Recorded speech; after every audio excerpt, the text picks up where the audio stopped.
So my schizophrenic roommate has a large collection of samurai swords, because that's the type of rent I can afford.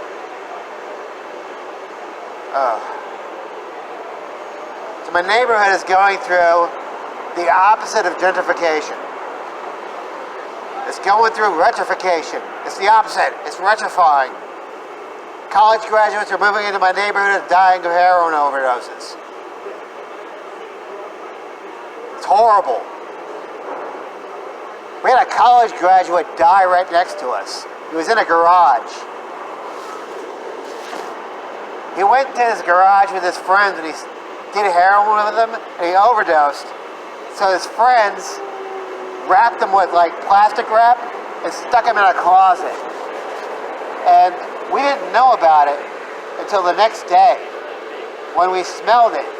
We thought, ooh, this smells like the 90s. You know, I remember this smell. But me and my roommates decided to just let it sit. We just decided to let the smell sit because we figured the rent needed to go down. We needed to lower the rent. We couldn't afford the rent. So this guy just died in the garage next door to us. And the next house over was demolished and homeless people had already moved in to the empty space. So we didn't want the rent to go up anymore. I mean, it was time. I mean, the rent had to be lowered. So we just let the smell sit.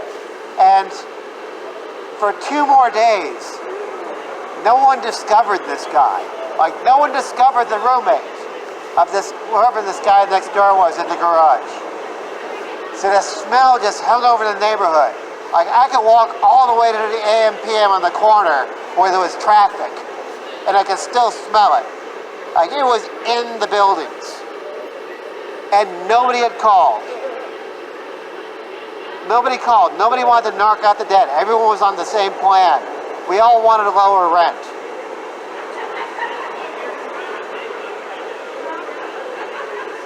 But then the smell got to a better neighborhood, like a gentrified neighborhood next door to ours, like the encroaching neighborhood, and somebody called it in. And they went to my next door, and they opened up his garage door. That was his front door. And he was in there, and he had melted through the garage. Like, he had melted through the closet into a puddle in 3 days in September. It was like hot. And the rats had got to him. There was rats in that garage. But there was rats in the alley too. And it was easy to get in that garage. So rats ate this guy for 3 days. And then they cleaned it all up. And they rented it out to somebody else. Well, they didn't rent it out right away. But the most important thing is we got rats. We got rats in our house. And they were the rats from next door. And they were aggressive because they had tasted human flesh. They wanted more of it. And they were big. They were like 3 or 4 pounds. I had one just stare at me like from a shelf as I was sleeping. I woke up and was just staring there. And we just waited it out until he crawled up a heating duct. It was fucking bad. So I had to call my landlord and say, hey, we have rats. We have huge fucking rats that have eaten human flesh next door to us. And we have a huge problem. Like, they're crawling all over everything. You gotta fucking lower the rent. You gotta lower the rent. So the landlord comes over. The landlord comes over and he greets us at the door, and he gives us a bunch of glue traps. He actually shoves them in like the basement, under the house. He shoves them all under the house with a broomstick. And then he leaves. And we still have rats. But he raised the rent $75. He raised the rent $75 because he had put out a bunch of rat traps, and we had to call him about it. And I felt like, I deserved it because of my lack of humanity. Alright, that's the end of that show.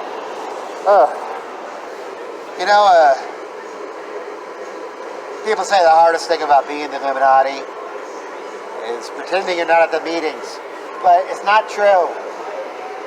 Actually, the hardest thing about being in the Illuminati is listening to conspiracy theories long enough to get blamed for them. It's taxing.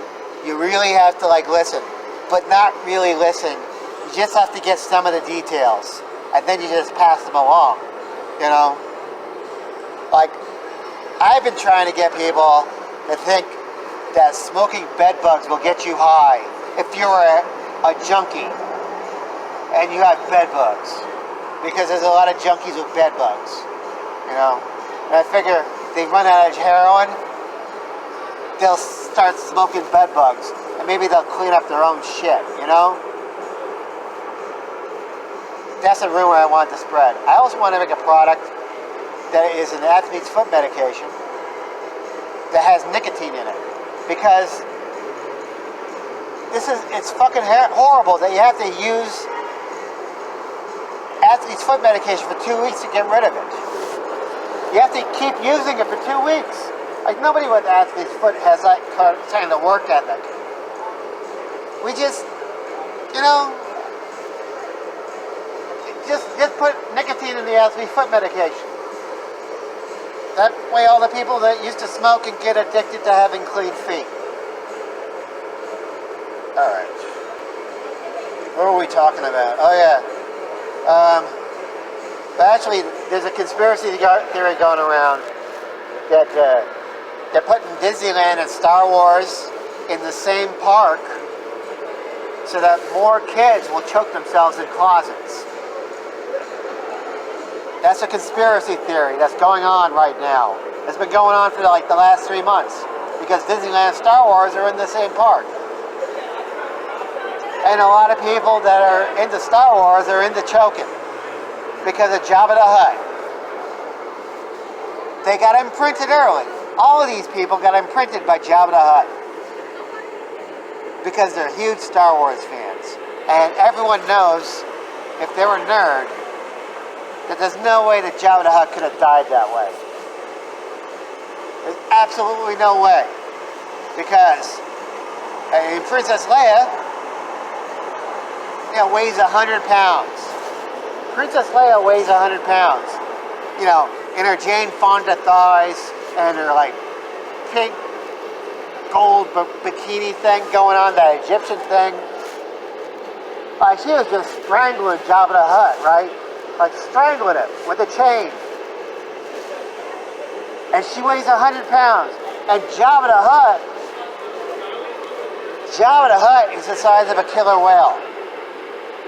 He's at least 3,000 pounds.